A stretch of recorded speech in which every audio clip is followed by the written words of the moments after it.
வேடமும் இந்த பூசையும் இழப்பதற்காக எதை அணிந்திருக்கிறோமோ அதை அணிந்து கொண்டு இழப்பதை இழப்பாமல் இருப்பது என்ன நியாயம்? நினைத்து பாருங்க.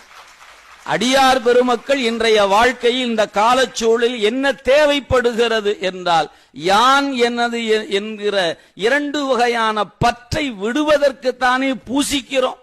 வந்த வேலையே அதுதான். அது ஐயா ரொம்ப எளிமையா சொன்னாங்க. இந்த ஆணவ மலமாகி இருளை நீக்குவதற்காக தேய்த்து முடக்கி என்னென்னமோ பண்ணணும். எதுக்கு? அந்த ஒன்னு போறதுக்குத்தான் இத்தனை பாடும் என்று. அப்ப பெருமானோடு இரண்டரை கலப்பதற்கு எது தடையாக இருக்கிறதோ அந்த தடையேதான் அவனுடைய அடியவரோடும் கலப்பதற்கு தடையாக நிற்கிறது. இதை நீங்கள் சிந்திக்க வேண்டும். அப்ப நம்ம என்ன செய்யணும்? நம்ம படிப்பது ஒன்று, இடிப்பது ஒன்றாக இருக்கக்கூடாது. எதை படிக்கிறோமோ அதுல நிற்ப